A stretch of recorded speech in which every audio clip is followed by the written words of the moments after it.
Welcome to Quick Stop F1. My name is Nyasha, and you could have been anywhere in the world, but you're here with us. We appreciate that. Joining me today is someone I've been wanting to get on the show for a very long time now. Co-host of the Tide GP podcast and co-host of a small podcast over on Cameron's channel. I don't want to join it. Now, of course, love that. Him, Baxter, and Cameron doing a weekly show over there. Much respect to this guy. I wanted to do this for a while. I know you guys are going to love him. Welcome to the show. It's none other than Shez. Here's some applause for you.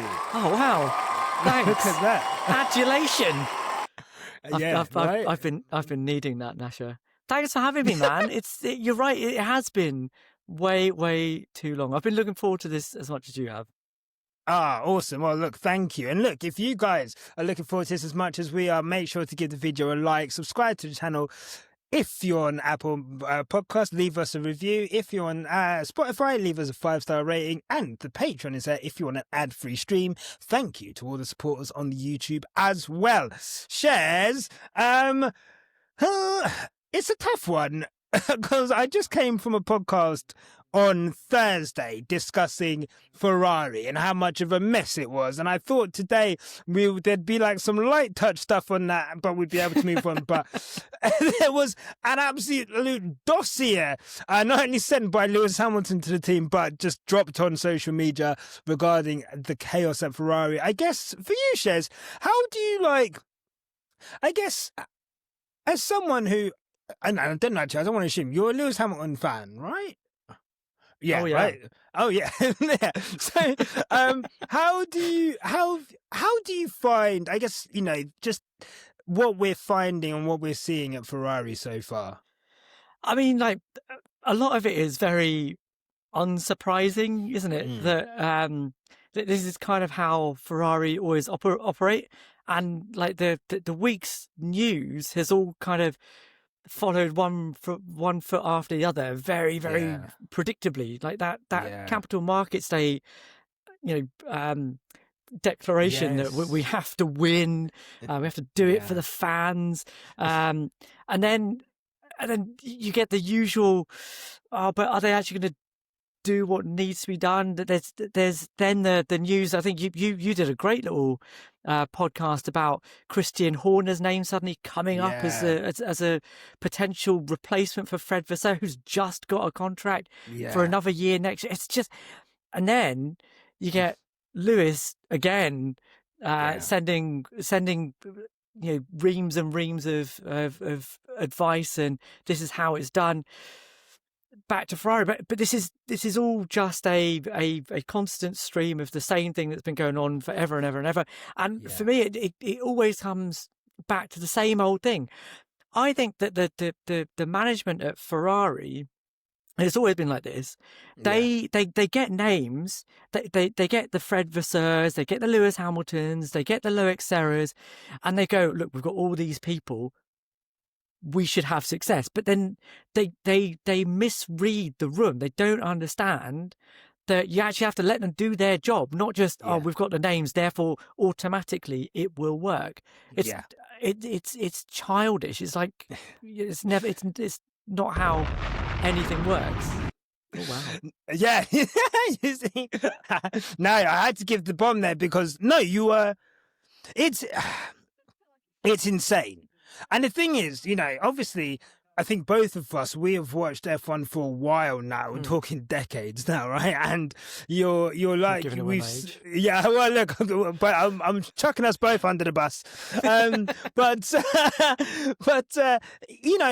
We've seen Ferrari from the outside, right? And from the outside, we've seen this kind of repetition of failure that we've seen with Ferrari again and again and again. And like you say, it's almost like Groundhog Day in terms of the things that they get wrong and how it goes wrong and how dramatically the wheels seem to fall off again and again and again. And maybe, I think I mentioned before, it was blind kind of faith and optimism, and also maybe a little bit of relief of leaving what felt like a toxic situation at Mercedes. I mean, probably better the devil you know, to be honest, considering what's going on. But I guess it felt like a bitter divorce towards the end a little bit, especially with the fans. Maybe not internally or operationally, but especially with the fans. Yeah. But I just want to pick up on something that you've mentioned there, and I think it's really key. I think it's something we can definitely speak about in terms of Ferrari. The way that they go, the way that they do things wrong, it really feels like operational efficiency is at an all-time low with Ferrari. And I think, one of the things, if you look at some of the team bosses that have gone in recently into teams with smaller budgets and so forth, and you've seen a change of team boss and you've seen a change of direction of the team. If you look at Io at Haas, where he's taken them from where where Steiner left them, and Steiner thought that, no one could possibly do a better job than me. In fact, he was asking for shares in the team. I mean, we all thought the same thing as well, didn't we? We were like, what are you guys doing? Why are you sacking Gunther? Yeah, and then look where they are now. Yeah, With even if you look at, I think look at Jonathan Wheatley at Sauber and where he's taken the team and the progress they've made, and you listen to interviews that he's had. I think it's quite interesting. Say it was just about putting in place processes that weren't there, the simple low hanging fruit. It feels like with Ferrari. And I guess what Lewis is trying to do is say, look, these are things which are standard practice, which you're not doing, which if we were doing would greatly improve us. And it must be very exasperating for him to be in that situation, I guess. How do you feel about that? I think this year is much, much worse than I was expecting. Just to throw that question back at you. Yeah. Given how it all ended at Mercedes last year from a Lewis point of view, but also how Ferrari looked like they were performing towards the end of the season last season. Yeah. Were you that pessimistic about him going to Ferrari? Did you think maybe Ferrari turned a corner? I was jubilant. I'm not gonna lie to you. I was, because you know what it was as well? It was just that feeling of, wow, he's going somewhere where at least he'll be fighting for podiums. At least it'll be, that I wasn't thinking world championship straight away, but I was definitely thinking, wow, and then the season sort of started quite well as well, didn't it? It wasn't great in Australia, but then China, sprint, pole, sprint, win, we're building some momentum here. So it's not yes, we can look at the last 6 months and go, it's been an abject failure, but we can't. I don't think we should forget that where it started from was actually a place of a bit of optimism and hope. That's what I thought anyway, and that was built on not just a flash in the pan. Last year for me was, from a Ferrari point of view, was actually really interesting. They did something that I thought they couldn't do. I think I was just. Are you still there? Yeah, I'm still there. They did something that I thought they couldn't do. So they introduced a floor update in Spain, and their season suddenly collapsed. Right, they went through a patch in the middle of the season where they had nothing. They then went back to the drawing board, used the data they had in front of them, and they were able to come back. So towards the end of the season, actually, in the last race of the year, they were vying for constructors' honours. Yeah. And that's something I've never seen Ferrari do, actually get in-season development right. And you then went into this year with a bit of hope. But I think a couple of things have happened, right? The first is that Enrico Cardile, the guy that had spearheaded last season's car, went off to Aston Martin, but left the team at Ferrari with the bones of, well, we've changed 95% of the car. Here, carry on, do what you can with it. Yes. And then Loic Serra sort of turned up and had to again sort of start that whole process from scratch. Like, how do you develop this car that I've had nothing to do with? How do I use the processes that are in front of me? And he's then having to sort of come up with his own processes, and it is Ferrari rinse and repeat. Someone comes out the door, someone comes in the door, they start from scratch. The blame game starts. People's heads roll, and then the people that get the most frustrated are us. And you can imagine the drivers. Charles Leclerc must be freaking tearing his hair out right now. It's insane. I think you mentioned such a good point there in terms of, I think a lot of us as well, when we heard those reports of a radical new car for this year, already alarm bells start ringing in your head, right? Because you're thinking, oh God, this car was actually quite good last year and they were doing really well. And I guess in your own mind, I guess in the same way at Mercedes, you had this idea of, well, you know, they've gone for a radical concept. That means, you know, the ceiling of the development arc of this car, you know, is insane, right? So, you know, it can't be that bad, but, you know, the gains could be incredible. And again, as we saw with the 2022 Mercedes, you know, onwards, and I mean, even till today, to be honest. And as we're seeing with this Ferrari, it can get a lot worse before it even gets a hint of being better with these radical designs, especially if the person who initiated it has left. walked out the door. But I have to say, I didn't think this whole move into a new concept was necessarily a bad thing. I was still sort of 50-50 about it. But what seems to have changed is that the way that they analyze the data coming from the wind tunnel, coming from CFD, coming from the sim, that seems to have taken a backward step in the intervening in the winter break, right? And that probably had more to do with the personnel that are coming in. I don't think that the change in concept was necessarily the wrong thing to do, because like McLaren did that. McLaren went to a completely not completely new, but they went to a really extreme mechanical platform. I don't think Ferrari doing that was the wrong thing to do, because look how far forward McLaren jumped. Yes. And I think if Ferrari just stuck with the SF24, they would have gone backwards again, and we would have been saying, well, why did they stick with the concept? Why weren't they more? Exactly. Why weren't they more ambitious? Exactly. You just can't win. You just can't win. You just cannot win. You can't win, can you? And I guess, like we say, you know, it's almost as if, and I think you're right. I think, you know, that contract Fred Vasseur got this year, it's almost, you know, like you say, I mean, when I think back to last year, God, I think I was very much in, you know, it felt as if, you know, the amount of comical errors that we were seeing from Ferrari last season, and, you know, in that first half of the year last year, and, you know, in the season before, was insane, like genuinely, like you know, clown errors, and you know, we saw Inters in the dry, you know, not enough tires, total nonsense. Literally, like, you know, so it was almost like a running joke, like what were they gonna do this week, like at one point, right? And it felt as if Fred Vasseur had steadied this ship, and maybe had Fred Vasseur finally tamed this beast called Ferrari. And, you know, I think Charles Leclerc spoke about, I thought it was very telling when Fred Vasseur got his contract this year. Charles Leclerc was very, in every interview he gave, I think he gave one with Sky, he gave one with F1 TV, you know, and the thing that came up the most was he's calm. Everyone at Ferrari, it can be a very passionate place, but Fred is very calm, and he brings a lot of calmness to the place. So clearly, you know, you're seeing, you know, that was a big thing in terms of there is chaos and there is this passion that needs to kind of be tamed. It feels as if that... It's just actually, you say passion, I say chaos. Yeah, for sure. I mean, like, carry on, so...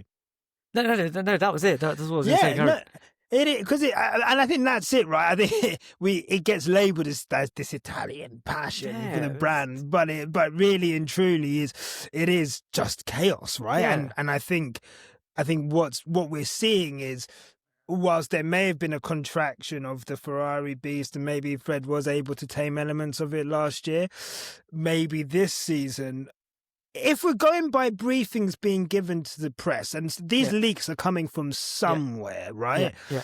It feels as if maybe is Fred losing control of the team.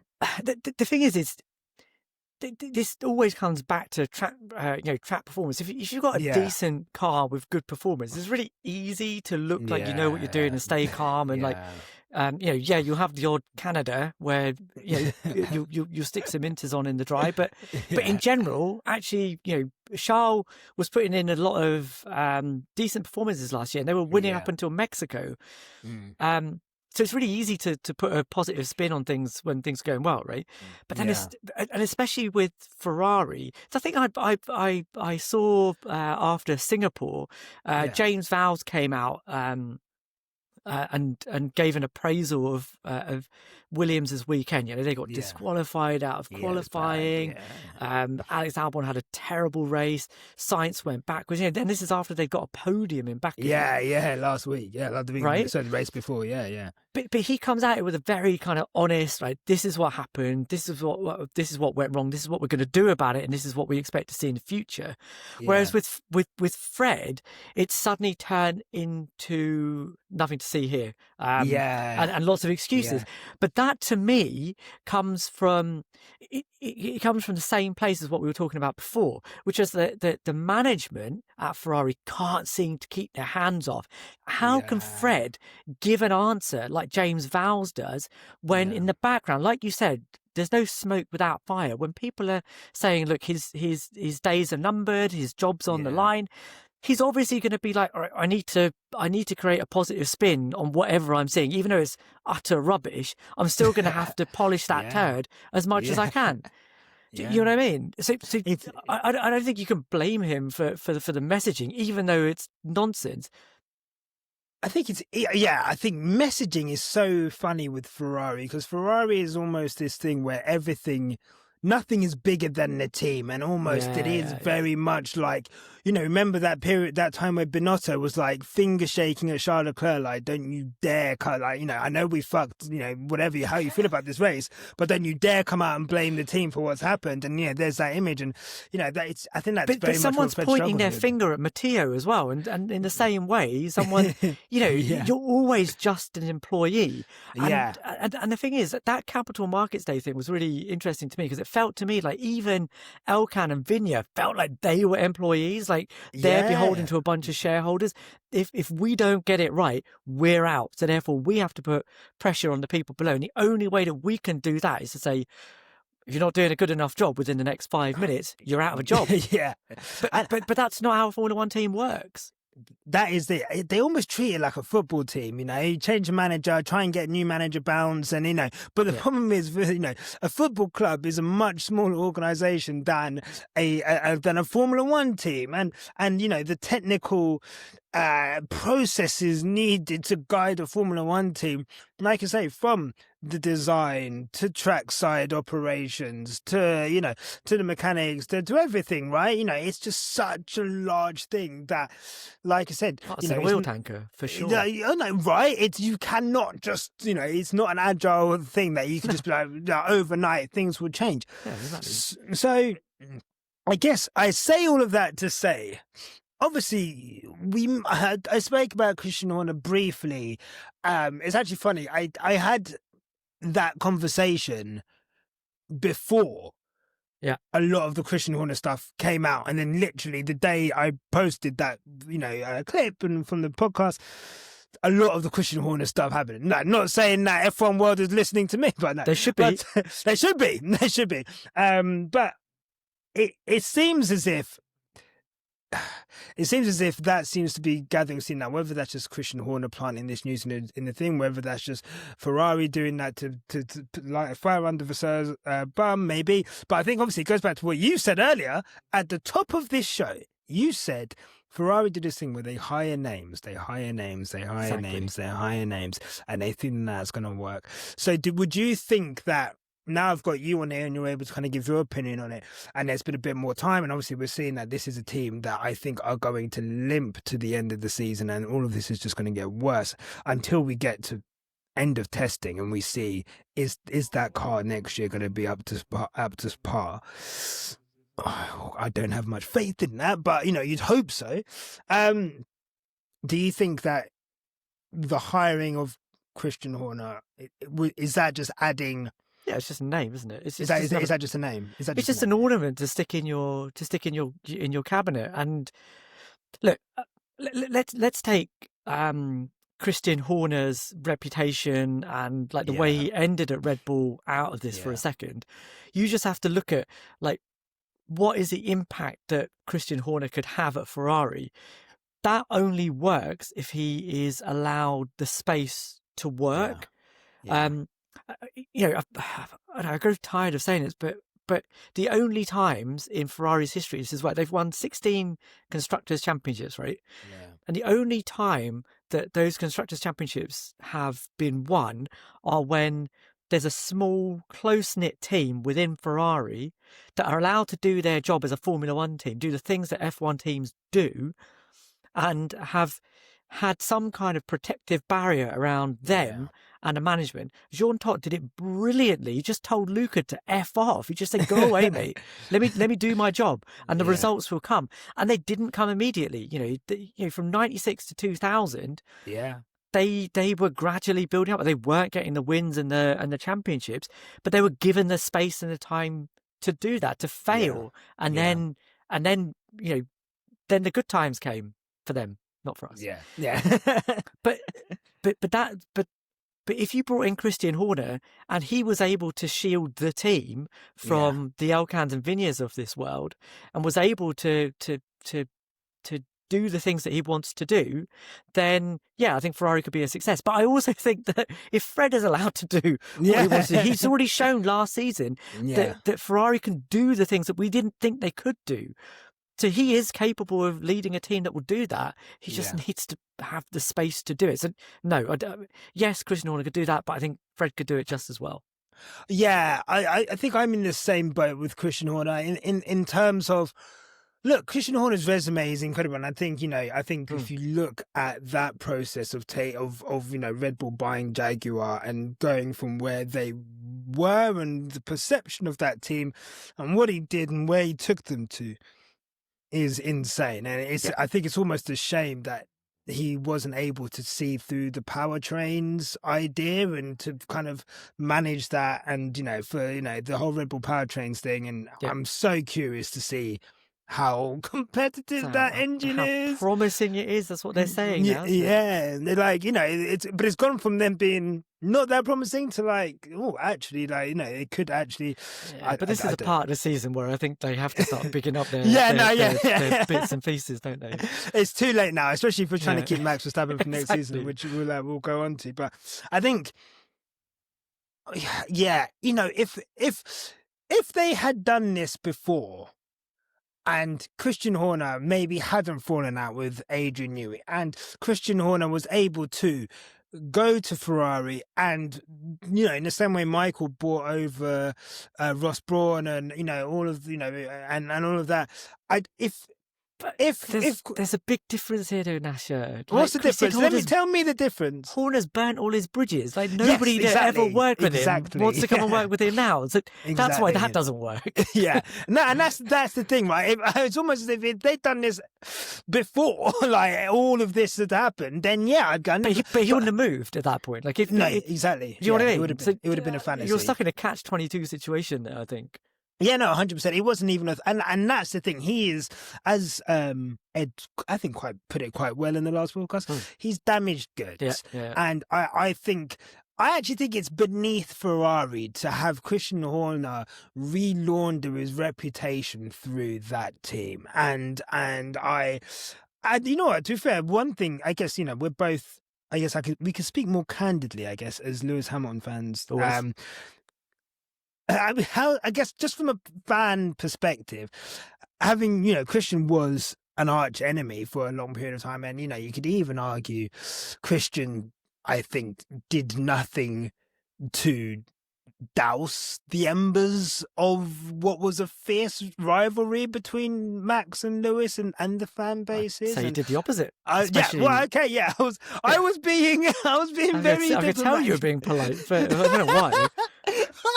I don't know, but he stoked the. I think he stoked the flames. We all heard the interviews after Silverstone 21. Yeah. Right? I mean, no matter what you think of that collision, like some of the language he was using and what he enabled on social media was shocking. You can't do that. It was insane, and I think it was horrible. I think and he let's for those who don't know, because there may be some people who weren't around in 2021, they may be wondering what we're talking about. Obviously, after the big crash between Max and Lewis in Silverstone 21, Christian basically came out and I think his wording was, you just don't leave a tire in there going into Cop's corner in that fashion. He essentially insinuated that Lewis had, deliberately kind of done what he'd done, and then stoked the flames around like the celebrations. And but it was worse than that. He wouldn't condemn like people's, like when it was put to him that maybe there have been some fairly harsh remarks made online. Yeah. And now I'm being polite. You're racist. Yeah. He turned around and said, well, F1 is passion and people have their views. I'm sorry, but that's not. He said Max has got some abuse too. And he tried to, so that is like, yeah, right. That is Christian Horner. And I think Christian Horner, sorry, after you. What I was going to say, I know where this is going, but yeah, I think we would underestimate how much a competitor wants to be able to compete. That if the thought was that bringing in Horner would actually bring an uptick in performance, I think they buried a hatchet, mate. I think they go, okay, we don't like each other. But yeah, this is actually what kind of interested me. This is why, because we had, you asked me online, and we're like, if Christian Horner, would bring like the 8th, would I still be opposed to it? And I said I'd plead the 5th because it's a tough one to say, right? Because, and this is something that I used to argue with Cam about all the time in terms of does the means justify the end? And sometimes I found it difficult to justify the things that Christian Horner did. But when he looked at the end of what was happening with Max Verstappen, let's say, for example, the cost cap stuff and, the media stuff and all the things that Red Bull have fucking done and which they've been lambasted for. But, if you look at the success, if you were to ask me that question now, I'm on a podcast and I have to give an answer and I can't just say I plead the 5th. I would say, as a fan, and as someone who is maybe overly emotionally connected to how I feel about Lewis Hamilton and how I felt about Christian Horner and what he's kind of represented. Yeah. I would say that I would hope that there are other ways for us to win the 8th without needing Christian Horner. But I'm sure there are. But I think at the end of the day, I think if Lewis Hamilton felt that he could work with Christian Horner, and then because I you know what, I'm going to be very honest with you, Shez. I think sometimes we do underestimate just what people do. I used to think that Lewis would never leave Mercedes. And look what happened, right? And here we are. And I think there are things that happen in F1. I think we underestimate just how much Lewis wants to win that 8th. And I think especially after 21. And I think if he were, if it was like a red pill, blue pill situation where it was like, well, if Christian Horner was to become manager and you would eventually, by the end of your Ferrari tenure, win at least one more World Drivers' Championship, or stick with what we've got now and see how it goes, I think he would take it. Okay, but this is the beauty of fandom, right? You don't have to like what Lewis does. You don't have to necessarily like who he associates with in order to get the thing done that he wants to get done. You can be as vocal about that as you want. But ultimately, as you say, this comes down to what Lewis wants. And Lewis wants an 8th. Right? He's gone to another team. He's making all these suggestions very, very purposefully. He has said, I do not want the same thing that happened to Vettel, Alonso to happen to me. And ultimately, look, let's not get this twisted. Like I don't think that Christian Horner is the guy that's going to come in and be the knight in shining armor that's going to suddenly turn this oil tanker around. Yeah. But if he were, I think Lewis goes, suck it up, do it. Yeah. The end justifies the means, and then it's up. Then, from a fan point of view, you are free to say whatever you want about Horner, but it won't diminish the fact that he wins the title at the end of it, right? Because that's all anyone's going to remember. Yeah, ultimately. And I think as well, again, we're talking about this in fantasy terms, right? And so I say that to say, I think for some, obviously, I think the court case has been dismissed, or not dismissed. It's been settled out of court for £3 million, which is, I think, 3 times what he'd offered originally. Obviously, as someone who's just collected £50 million himself from Red Bull, I'm sure he wasn't short of that. But I guess. When we talk about, I think that's the side of things where it's so hard for people we have Lewis as this, I say this not in a diminishing way, or maybe this is a bit too much, but he is to a lot of people, I guess, a paragon of virtue. And I think Christian Horner is like the antithesis to that. If you look at what we've discussed regarding, his demeanor, the things he said about, Lewis and what he did to stoke those flames, and obviously what we've seen in that Google Drive, which is still about, if you want to go and have a ganders, it's disgusting, right? But it's hard for people to say. We talk about separate the art from the artist. I guess it's hard for people to separate the team principle from the human being, especially if their driver would then have to be in and around that. But I guess to that I would say this is Formula One, man. Yeah, man, This sport is full of wrong-uns. It's a capitalistic, greedy, political, disgusting sport. Exactly. And exactly. As if Toto Wolff wasn't also doing the same kind of things. He seems very virtuous and lovely and progressive on the outside, and some of the things he's done have been really fun. But ultimately, he wanted Lewis Hamilton in his car because Lewis Hamilton was the best driver in the world. Yeah. It's not for anything more or less than that. It's not because they're mates. It's not because they had a deep conversation in their kitchen, in his kitchen.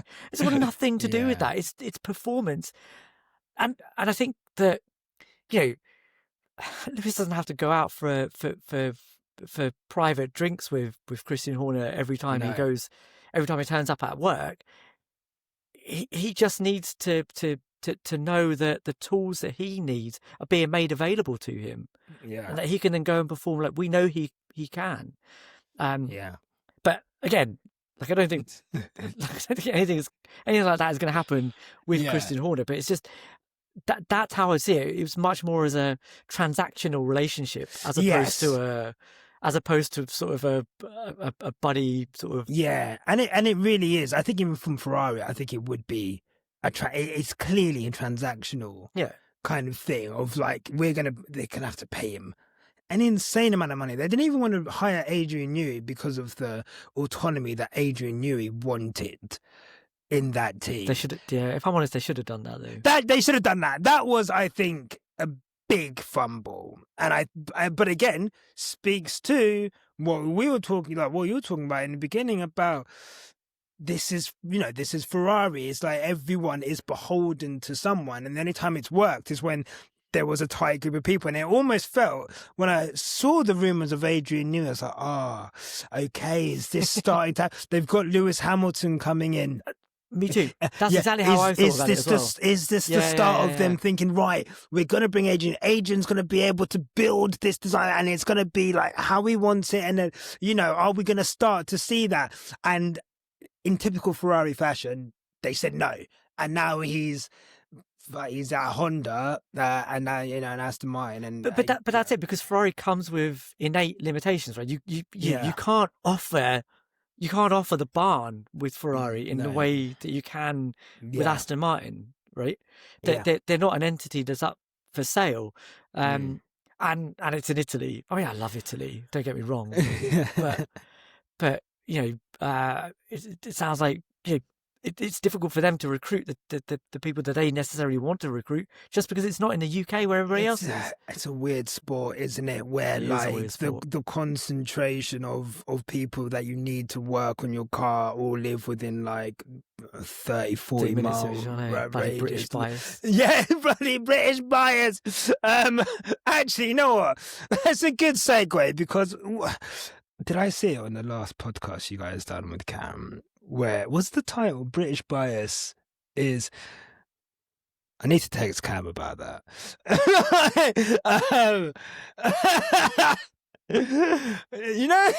Loads, man. Like, you get 3 Brits on a podcast. Like, what do you expect? British bias. Okay, well, look. I'm not going to get into that because I can't be bothered. But but what I will say is, I guess, quickly, because that is a good point, and that I think maybe needs to be made. And it's so funny looking at other team rival fans fight. It's almost like you're always like, oh, it's team elect. It's almost like we always have so many wars that we're fighting that it's always nice to see other people fighting, much in the same way we have with our teammates and other rival fans. I'm going to ask you a straight question. I want a straight answer. Do you think that McLaren are favouring Lando Norris over Oscar Piastri to the point where they are, and this is essentially the question, right? To the point where they are willing to sabotage or negatively affect Oscar Piastri to benefit Lando Norris to win the world championship, because that's what I guess that's the extreme version of what people are saying. Yeah, I think yes to the first bit, no to the second. This has been a massive topic since Singapore, especially, and it's not because of Singapore; it's because of the precedents that McLaren have set prior to that, right?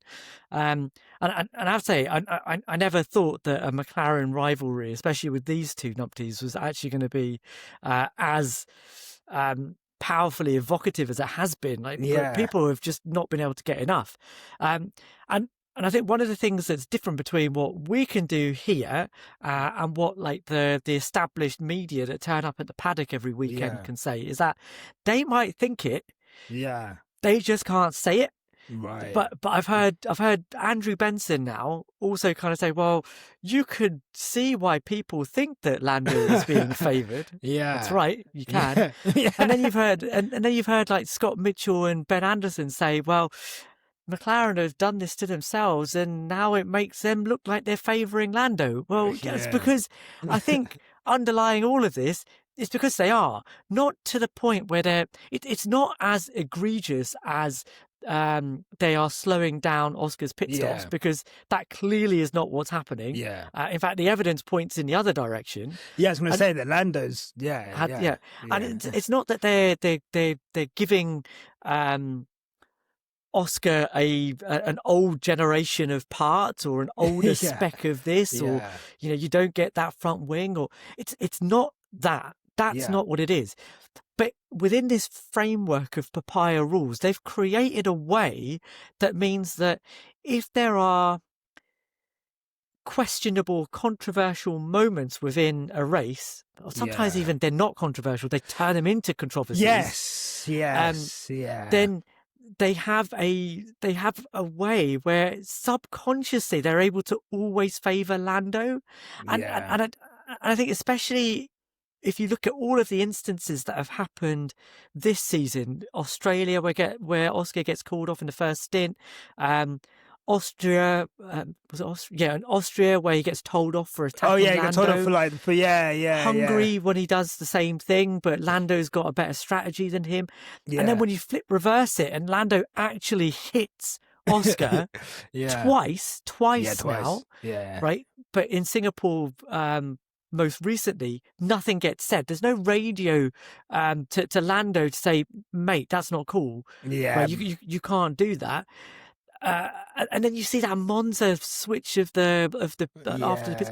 So all of this to say that they have a mechanism in place that allows them to favour one driver or the other, and it always seems to be Lando. And I don't think it's British bias. I 100% do not think that's what it is.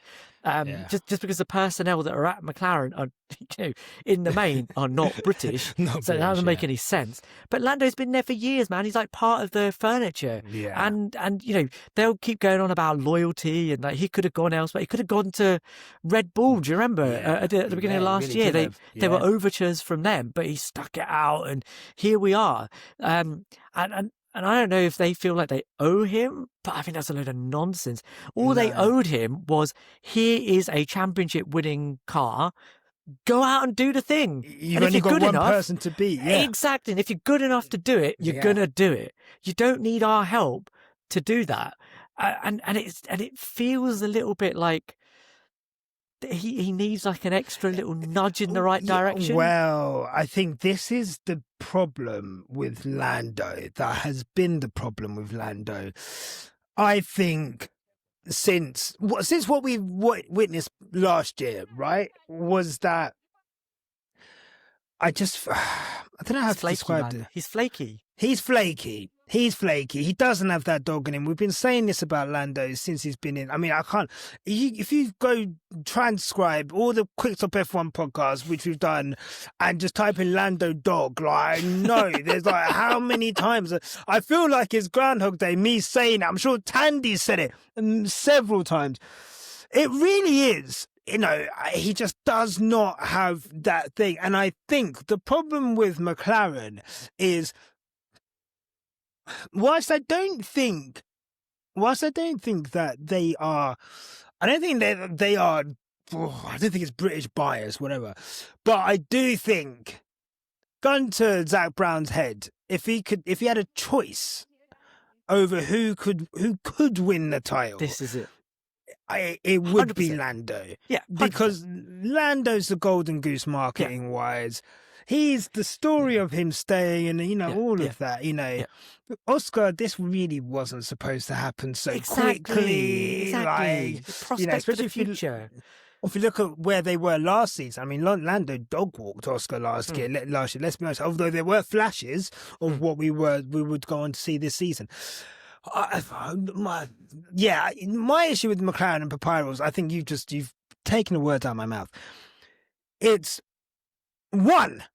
Why the fuck we all know about Papyrus in the first place is ridiculous. Why do I, layman, know about your rules of engagement? 2014 to 16, I had no clue what Mercedes were doing with Nico Rosberg and Lewis Hamilton. I just knew when it went too far. And to be fair, too far was essentially taking each other out because Spain the way 16, that they would, Spain 16, the way they would, Belgium, right? Oh yeah, Belgium. Yeah. Like that was when that's too far. If you think about 2015, how Lewis won the title in Austin, and that move, I mean, like that is to do that. I mean, if that makes what Oscar Piastri got look like a genuine love tap, if you think about that, but. They weren't on the fucking radio like, oh, sorry, Silver Arrow's rules, guys. Like, do you know what I mean? Like, this is like, that is what it is. And then, the F1, the media are just going to they're going to dig their claws into that. And it has now become this thing where, like you say, getting on the radio and say, Oscar Piastri didn't hit Lando Norris in Austria, but them getting on the phone, remember the papaya rules. Like, why are you doing that? But then why are you not doing it for the other driver? And I think for sure, I've gone in a roundabout way to say, no, I think they know Lando's confidence is so much more fragile than Oscar. And I just think either consciously or subconsciously, they don't want to berate him in public or feed into any further media talk which is negative to Lando Norris. So that is why maybe behind closed doors they may be doing it, but in public and how they work these situations, I think they are. Lando is more protected within McLaren than Oscar Piastri, and I think if I'm Oscar, of course that's going to piss me off, because it's like, you keep talking to me about team, but I feel like I've got the short end of the stick with that. But from a performance point of view, like, you know, this season has been about Oscar Piastri. Okay, the last 3 races, you know, they've not been vintage Oscar. Let's be real about that. But over the balance of this season, when you've wanted to put your trust in somebody to bring home the bacon, it's been him. And you know, it's not just a question of wrapping Lando up in bubble wrap. It's just it's an ability thing as well. I've said it before, that Lando is the epitome of the sentiment that being quick in a racing car is not the only thing you need to be successful in Formula One. Yeah. Right? Yeah. Because Oscar's near or nearabouts, right? He's not that far off him. And yet every other aspect of being a racing driver is so much more polished. Yeah. And you know, and that's who you should be putting your, ultimately, I think that's who you should be putting your money behind. Yeah, no, 100%. And but God, as Lewis Hamilton said in Australia 2020, was it cash is king?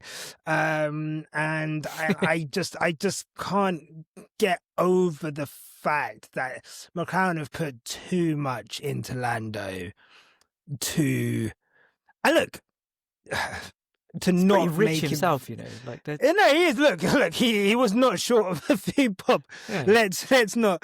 I think I read somewhere the other day about him saying like, "Oh, clothes are so expensive." I was like, Lando, what are you fucking talking about, bro? Like, but Nyasha, from a marketing point of view, man, sorry to interrupt, but do you think that what Oscar needs to do is wear a crop top and show his midriff on camera? Is that what he needs to do? Well, look, you know what? Yeah, I'm going to give you not because I disagree with Lando's crop top and all of that and the GQ shoot, but let me tell you what I don't like about the Lando GQ stuff, right? And what I've seen with Lando, and they've tried it 3 or 4 times now. This isn't the first fashion photo shoot he's had. I'm very sure there was a Vogue at some point recently. Yeah. I'm very sure. Actually, I remember, if you go onto our Instagram, the Vanity Fair thing where they had the F1 drivers in different types of clothes. When was that? That was 23, right? You know, go check that out. Obviously, Quickstop F1 got quotes in there. Don't piss me off. But what I don't like about Lando is that it is forced. Okay? It's forced. And it's like, again, it is this machine of people trying to build Lando into a bigger star than I think he is, and into, I think, something that he's not. When Lando Norris came out with Quadrant, what was he selling? He was selling hoodies. He was selling bucket hats. He wanted to do go-karts. Like, that was his thing. Him being a high fashion guy, like, you cannot just copy and paste Lewis Hamilton and then put it onto Lando Norris and create that person. You can't even copy and paste Charles Leclerc, who's already copy and pasting Lewis Hamilton, and try and make Lando Norris. It doesn't work. It's insincere.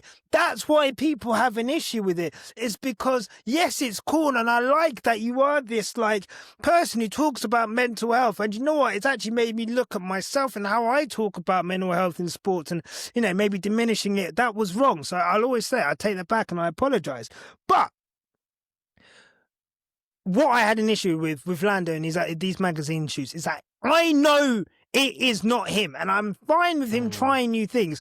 But what I don't like is when I can see a PR machine whirring, right?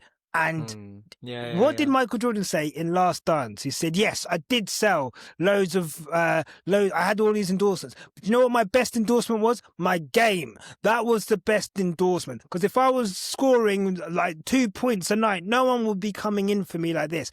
And if Lando was doing the business on the racetrack, without all these papaya rule like controversy, his star in F1, it's there to people are crying out for someone to go against Verstappen and to do it in like a, people are crying for new stars. Lewis Hamilton's old, Fernando's old, Max 1 foot out the door. The moment that car's uncompetitive, he's ducking.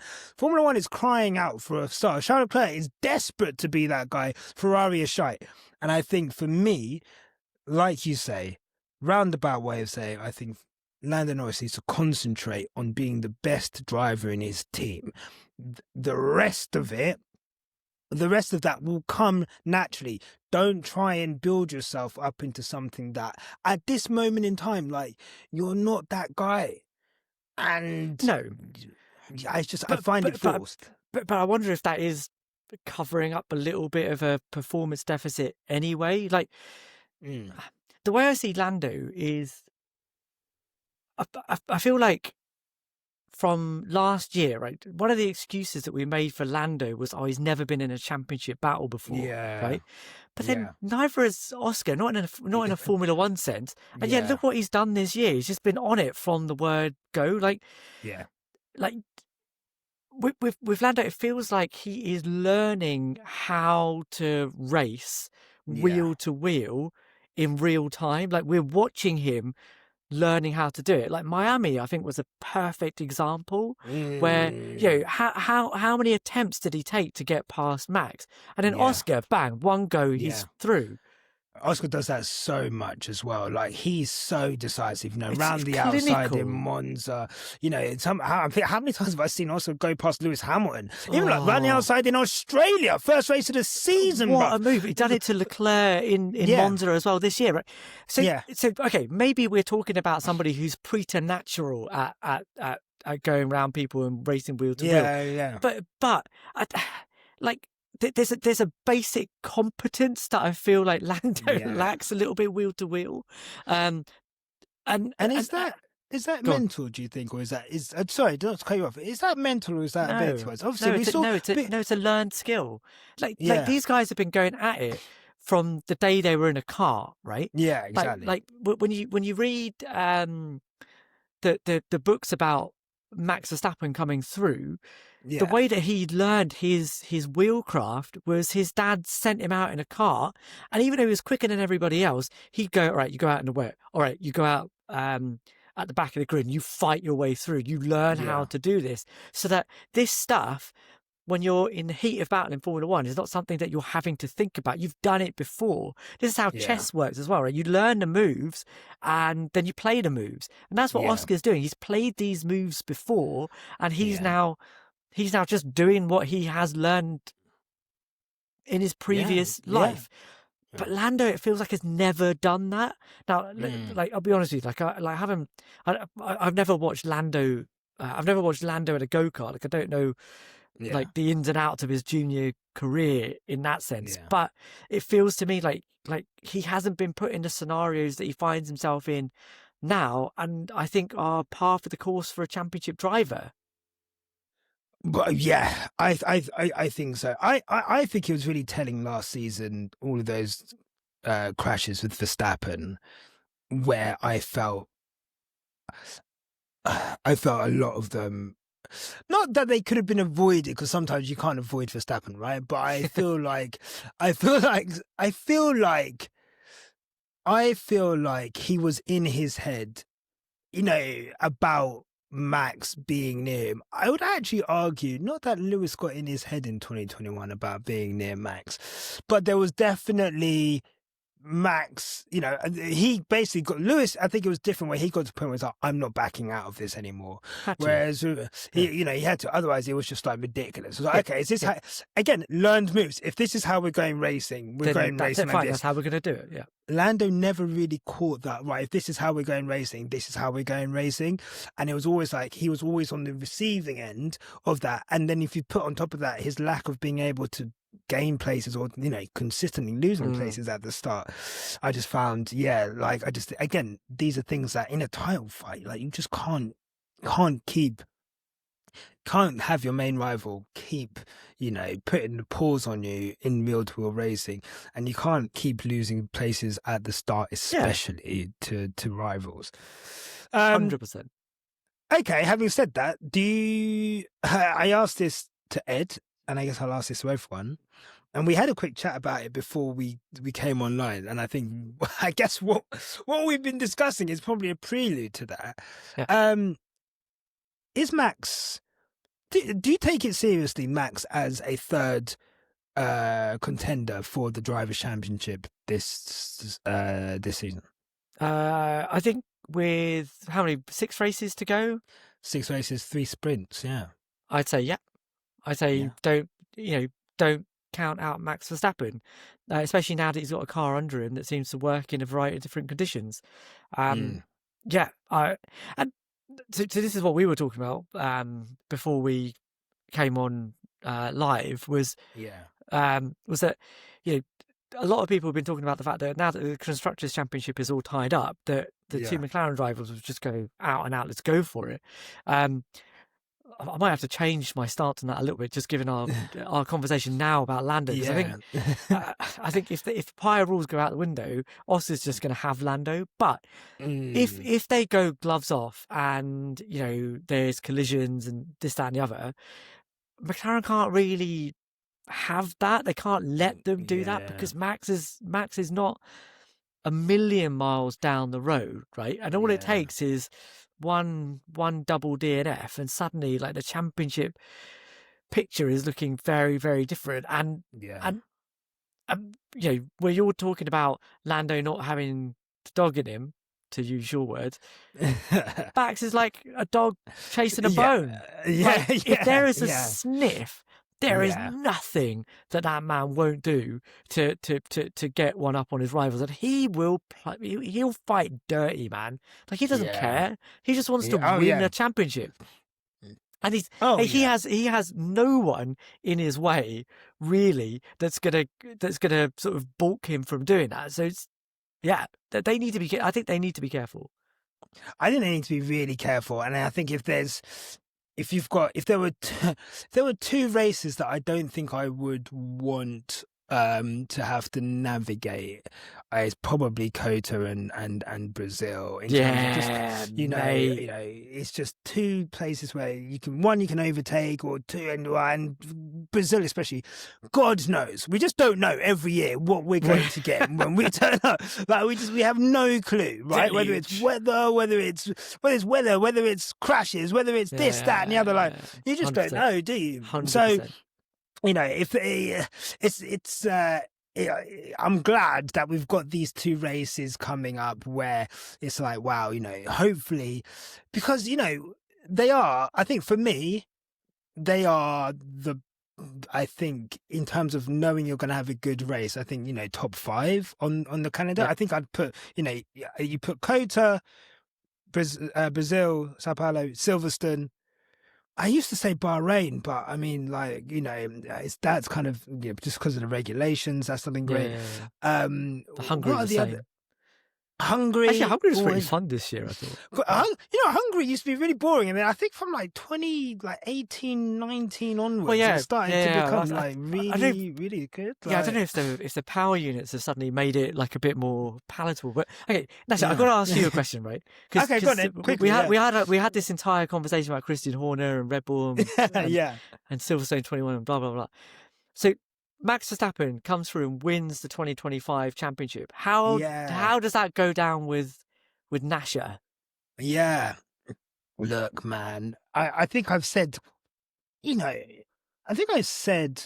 quite openly this season and that I think the level of respect that I have for Max has grown incredibly. I think back end of last year, I think, for me, what it is, I think is like the things that we used to say about Max, I've seen in Lando Norris, and I've kind of, in terms of like, I I I I didn't really think that Max truly had that dog in him, or truly had the consistency. Really? You know, you know what it was? What changed your I, mind?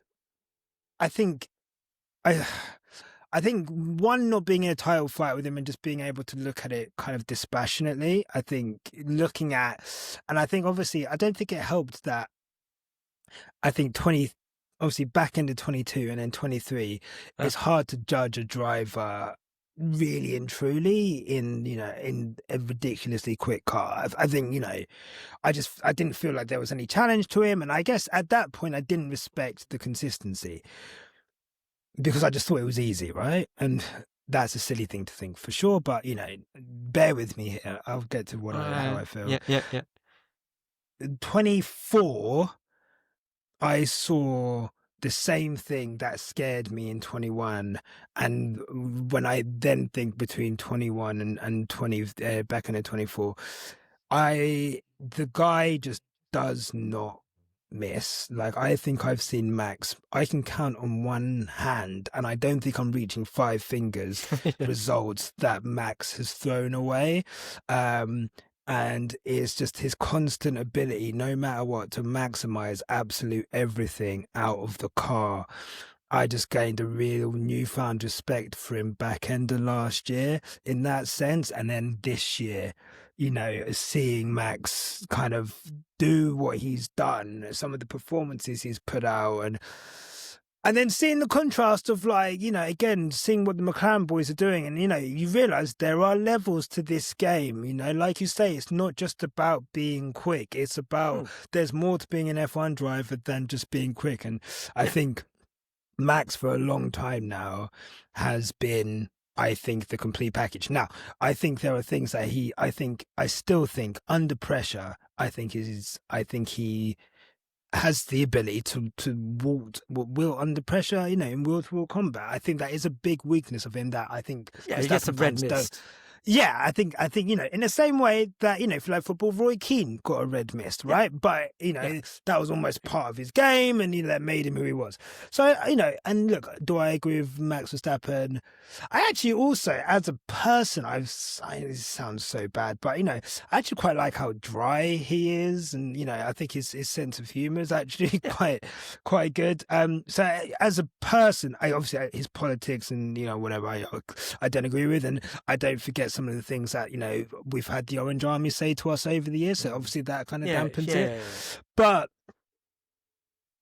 sorry, to answer your question, if Max was to win the title this year, I think it would be the best title win I've ever seen in my 30 years of watching Formula One.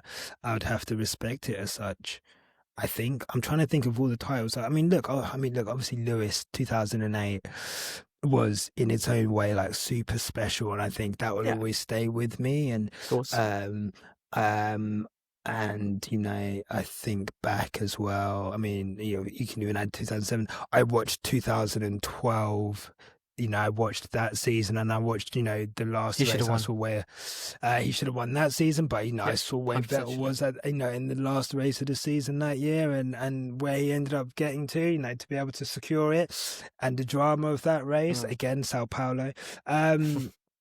But I think you just have to look at it and be like, considering where he was and where that car was, the fact that we're talking about him in a title fight, I think is ridiculous. And I want people to know that I don't enjoy saying that. It makes me feel not good. And I know some of you don't enjoy hearing that. And I know some of you think that I'm, it's almost blasphemous for me to say that. But you can't I think we can't, whether it's McLaren throwing it away or Verstappen doing it, you can't deny what your eyes see sometimes. And This is why I love talking to you, man, because I know that despite your deep rooted hatred, you still kind of love the guy. Yeah, I like it. no, I get too far, but I think it's just, I think. Look, if we could just have an honest conversation whilst we're here, Shez, of course we are. Yeah. I think, I think we built a platform, we built a reputation, and I think a lot of people have an idea of me from the clips, right? And look, at the end of the day, we're a platform where I have to clip things, and I clip things that I know are going to go crazy. Like, of course. Case in point, the Fernando stuff, obviously that was topical. Didn't think it'd go that crazy, but, I'm really sorry about that, by the way, Nyasha. Oh, mate. It was horrible. It's insane, it's we can go into a whole thing about how racism, when stuff like that happens, it always affects Tandy more, and people are always worse with Tandy in those situations, and how people treat black women, and just that whole Alonso fan base. We can go in on that, but I think people have an idea of me from social media and about how I view Formula One, and I guess it is a lot more rounded than I think a lot of people think it is, and I think that's what makes it hard to talk about certain subjects, because I guess there's this idea of what the platform is, and whatever, and I think recently I've just decided I'm just gonna say how I feel about certain things, and one of them is, I think from the beginning of the season I've definitely been a lot less kind of like how do I say, like, militant about how I talk about Max Verstappen, because I guess I can't, I don't want to lie to my viewers, and two, I think you just can't deny. I think you just can't deny when. I think I said once, like, whether you like it or not, like you sometimes you have to acknowledge whether you're witnessing history, and that history might not be good, it might be bad, but you can't deny like the history that you're witnessing. And I think, unfortunately, I lived through the Hamilton era, and for one reason or another, I'm now living through the Verstappen era, the same way I lived through the Schumacher era, where it gets to a point where this isn't just someone who's fluking results, or this isn't just someone who's landed in the most perfect technical situation. This is a driver who's got something behind him, right? Yeah, right. I mean, how do you feel about it? Obviously, like, I know that you're a massive Lewis Hamilton fan. Obviously, I know you do a podcast with a born again Verstappen fan, and so I guess you have a lot of, like, I guess you have to have like a lot of.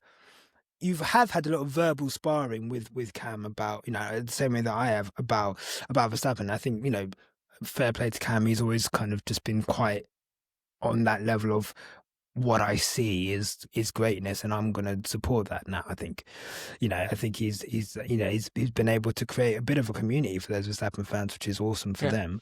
But I guess for you, like, how do you view this? And I guess I'll throw that back at you. Like, how would you view it if you won a title this year? I think I have far fewer caveats about this. My sort of preference for a driver has nearly always come down to how well they perform. Like, I don't know about you, but I was a massive Schumacher fan in the 90s. Yeah, same. Same. And then, for maybe one season, I was a Fernando Alonso fan, and then he threw that all away. Of course.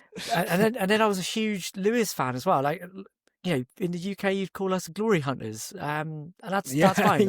I'm happy. I'm happy to wear that. But we have sort of reached a bit of a crossover point, right, where Max is now starting to do things that I have not seen other people do before, and the contrast with, okay, there is something about the fact that the way that McLaren have gone about executing this championship has made Max Verstappen look much better. Yes, perfect, he's able to drive in a much more free, expressive way. We get to see the true Max Verstappen week in, week out in a way that we don't get to see with the McLaren drivers, Oscar especially, because he's always waiting for that call to hand back a position. And actually, for me, what I want to see is the absolute best get their reward. And after Monza for me was the turning point. Like after they swapped those two drivers around, I thought, "F this, man!" Like if this is how McLaren wanna win a drivers' championship, then go ahead. Do what the hell you want. Win your constructors, because no one cares about that anyway, from our point of view anyway. But I would give anything to see Max Verstappen come through the middle of that and just give McLaren a giant middle finger and say, while you guys are trying to play all nicey and be fair to your drivers, I'm going to come out and nick their lunch money. That's what I want to see. It would be unbelievably wicked to see that. I think so I'm not even apologetic about it. Yeah, no. I think that's, you put it perfectly. It really, I feel sorry for Oscar in all of this. Yeah. Because I feel like I'm watching this light dim race weekend by race weekend, this fire get doused and made smaller and smaller. And instead of them almost like, so, to see someone withdraw and get smaller within themselves purely because they're just trying to. I mean, look, end of the day, this is Oscar's third season. He's in a title fight. He's dominated this season. Let's not fuck around. Yeah, if not for an Australian 100%. grass trip and some, that Silverstone penalty, I get it, but it's, when it's harsh, isn't it? It's one of those ones where you're like, that, no one else has got something like that before. Yeah, I've not seen that before, and again, that doesn't help the fucking, the Max gets all the fucking decisions thing that, that goes around. But, if not for those two races, I think this title could have been not done and dusted. But if you had those points plus Lando's retirement, it could have been an even worse situation than we're looking at now for Lando. Yeah. And I think what I don't like about McLaren is that what happened in Baku was almost like, that's a bit strange. Not used to seeing that, but okay. And then you get into Singapore, and then we're still seeing things. It's still not going his way. And I just think, I hope that Oscar. I want Oscar to win the title because I think he's deserved, and I would hate to see. It's a moral victor for sure. Yeah. Yeah, I would hate to see that light be diminished from him because of the cack-handed nature with which McLaren are handling business. Well, look, God, Shez, I don't know what you've done to me. You made me bare my soul this week. I love that. Thank you. You've been an incredible therapy. Yeah, no, you felt like therapy. Let's just again, thank you for coming on the show, bro. Mate, thanks for having me. Congratulations again. Thank you for having me. It's been well worth the wait. No, 100%, and I think it's always been a pleasure when we've linked up on Cam's channel, and it's absolute pleasure to have you on. Thank you for coming on and chatting, everyone. Where can people find you? So we're at Tired GP, TYRED GP is our YouTube channel. Me and my cousin Amara chat F1 stuff. And you can find me on Twitter at ShezMed. There you go. Thank you very much. Go check. That's you. No, go check him out, please. Much appreciated. And yeah, guys, I guess I'll see you throughout the week with more F1 news and podcasts and all of them things there. And remember, no matter what life throws at you, keep it on the black stuff. Until next time, take care.